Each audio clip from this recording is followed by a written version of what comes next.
ಎಲ್ರಿಗೂ ನಮಸ್ಕಾರ. ನಾನು ನಿಮ್ಮ ಸ್ಪ್ಯಾಕ್ಟಿವ್ ಗ್ಯಾಲರಿಯ ಸೌಮ್ಯ ಪಾಣಾಜೆ. ನನ್ನ ಚಾನೆಲ್ಗೆ ಎಲ್ರಿಗೂ ಆತ್ಮೀಯವಾದಂಥ ಸ್ವಾಗತ. ಈಗಾಗಲೇ ನಾನು 3-4 ಥರದಲ್ಲಿ ಮ್ಯಾಟ್ ಮಾಡೋದು ಹೇಗೆ ಅಂತ ತೋರಿಸ್ಕೊಟ್ಟಿದ್ದೀನಿ. ಇವಾಗ ಇದೊಂದು ಹೊಸ ಸ್ಟೈಲ್ ಮ್ಯಾಟ್ ಮಾಡೋಣ ಅಂತ ಅನ್ನಿಸ್ತು. ಆದರೆ ನನಗೆ ಈ ಥರ ಮ್ಯಾಟ್ ಮಾಡೋದಕ್ಕೆ ಸ್ವಲ್ಪ ಕಷ್ಟ ಆಯಿತು. ಕಷ್ಟ ಅನ್ನೋದಕ್ಕಿಂತಲೂ ಈ ಮ್ಯಾಟ್ ನಾನು ಟ್ರೈ ಮಾಡಿದ್ದು ಫೇಲ್ಯೂರ್ ಅಂತಲೇ ಹೇಳ್ಬೋದು. ಇದನ್ನು ನಾನು ಮುಂಚೆ ಒಂದ್ಸಲ ಟ್ರೈ ಮಾಡಿದ್ದೆ. ಆ ಸಣ್ಣ ಕ್ಲಿಪ್ಪನ್ನು ನಾನು ಇದರಲ್ಲಿ ಆ್ಯಡ್ ಮಾಡಿದ್ದೀನಿ. ಹಾಗೆಯೇ ಈಗ ಮತ್ತೆ ಟ್ರೈ ಮಾಡ್ತಾ ಇದ್ದೀನಿ.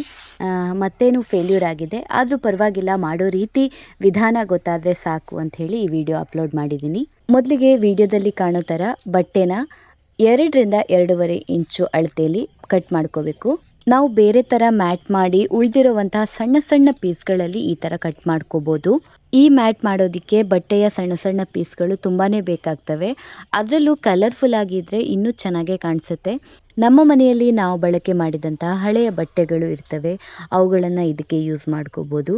ಅಥವಾ ನಿಮ್ಗೆ ಯಾರಾದರೂ ಟೈಲರ್ ಪರಿಚಯ ಇದ್ದರೆ ಅವ್ರ ಹತ್ರನೂ ಈ ಥರ ಸಣ್ಣ ಸಣ್ಣ ಪೀಸ್ಗಳು ತುಂಬಾ ಇರುತ್ತೆ.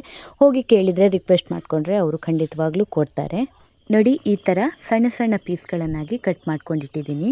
ಎಷ್ಟು ಬೇಕೋ ಅಷ್ಟು ಒಟ್ಟಿಗೆ ಕಟ್ ಮಾಡಿಕೊಂಡ್ರೆ ಚೆನ್ನಾಗಿರುತ್ತೆ. ಇಲ್ಲಾಂತ ಹೇಳಿದರೆ ನಮಗೆ ಜಾಸ್ತಿ ಆಗ್ಬೋದು ಅಂತ ಅನಿಸಿದರೆ ಸ್ವಲ್ಪನೇ ಕಟ್ ಮಾಡ್ಕೊಂಡ್ಬಿಟ್ಟು ಮತ್ತೆ ಬೇಕಂತ ಹೇಳಿದರೆ ಇನ್ನೊಂದು ಸಲ ಕಟ್ ಮಾಡ್ಕೋಬೋದು. ಇವಾಗ ಈ ಥರ ಬಟ್ಟೆ ತಗೊಂಡು ನಮಗೆ ಯಾವ ಅಳತೆಯಲ್ಲಿ ಮ್ಯಾಟ್ ಮಾಡಬೇಕೋ ಆ ಅಳತೆಯಲ್ಲಿ ನಾವು ಕಟ್ ಮಾಡ್ಕೋಬೇಕು. ಕಟ್ ಮಾಡ್ಕೊಂಡ ನಂತರ ನನಗೆ ಈಸಿ ಆಗಲಿ ಅನ್ನೋ ಕಾರಣಕ್ಕೆ ನಾನು ಈ ಥರ ಅಳತೆ ತಗೊಂಡು ಲೈನ್ಗಳನ್ನು ಹಾಕ್ತಾ ಇದ್ದೀನಿ. ನಿಮಗೆ ಇದು ಎಕ್ಸ್ಟ್ರಾ ಕೆಲಸ ಅನಿಸೋದಾದರೆ ಇದನ್ನು ಸ್ಕಿಪ್ ಮಾಡಿ ಮುಂದಿನ ಪ್ರೊಸೆಸ್ಗೆ ಕೂಡ ಹೋಗ್ಬೋದು. ಈ ಥರ ಲೈನ್ ಹಾಕೋದ್ರಿಂದ ನಾವು ನೆಕ್ಸ್ಟ್ ಬಟ್ಟೆಯ ಪೀಸ್ಗಳನ್ನು ನಾವು ಸ್ಟಿಚ್ ಮಾಡ್ತೀವಲ್ಲ, ಆ ಟೈಮಲ್ಲಿ ನಮಗೆ ತುಂಬ ಈಸಿ ಆಗುತ್ತೆ. ಈಗೇನು ತೋರಿಸ್ತಾ ಇದ್ದೀನಲ್ಲ, ಈ ಪ್ರೊಸೆಸ್ಸಲ್ಲಿ ನಮಗೆ ಆಗ ಹಾಕಿದಂಥ ಲೈನ್ಗಳು ಉಪಯೋಗಕ್ಕೆ ಬರ್ತವೆ. ಆ ಲೈನ್ಗಳ ಮೇಲೆ ಈ ಥರ ನಾವು ಕಟ್ ಮಾಡಿಟ್ಕೊಂಡಿರೋಂಥ ಬಟ್ಟೆ ಪೀಸ್ಗಳನ್ನು ಇಟ್ಟು ಸ್ಟಿಚ್ ಮಾಡ್ತಾ ಹೋಗಬೇಕು. ನಿಜ ಹೇಳಬೇಕಂದ್ರೆ ಈ ಪ್ರೊಸೆಸ್ ನನಗೆ ಸ್ವಲ್ಪ ಕಷ್ಟ ಆಯಿತು. ಯಾಕಂತ ಹೇಳಿದರೆ ಮೆಷಿನ್ ಸ್ವಲ್ಪ ಕೈ ಕೊಡ್ತಾ ಇತ್ತು. ಹಾಗಾಗಿ ಮೆಷಿನ್ ಸರಿ ಇದ್ದರೆ ಇದನ್ನು ನೀಟಾಗಿ ಸ್ಟಿಚ್ ಮಾಡ್ಕೋಬೋದು. ಇಲ್ಲಾಂತ ಹೇಳಿದರೆ ಈ ಥರ ಸ್ವಲ್ಪ ನಿಲ್ಲಿಸಿ ಸ್ಟಿಚ್ ಮಾಡ್ಕೋಬೇಕಾಗತ್ತೆ. ಬಟ್ಟೆ ಪೀಸ್ಗಳನ್ನು ಸ್ಟಿಚ್ ಮಾಡ್ಕೊಂಡ್ಮೇಲೆ ಈ ಥರ ಕಾಣಿಸುತ್ತೆ. ಆ್ಯಕ್ಚುಲಿ ಇದರಲ್ಲಿ 2 ಪೀಸ್ ಇದೆ. ಒಂದು ಈ ಪೀಸ್, ಹಾಗೆಯೇ ಇನ್ನೊಂದು ಈ ಪೀಸ್. ಮೊದಲ ಪೀಸ್ ಏನಿದೆಯಲ್ಲ, ಅದು ನಾನು ಫಸ್ಟ್ ಟೈಮ್ ಟ್ರೈ ಮಾಡಿ ಫೇಲ್ಯೂರ್ ಆಗಿ ಬಿಟ್ಟಂಥದ್ದು. ಇವಾಗ 2ನೇ ಸಲ ಪ್ರಯತ್ನ ಮಾಡಿದ್ದು ಕೂಡ ಫೇಲ್ಯೂರ್ ಆಯಿತು.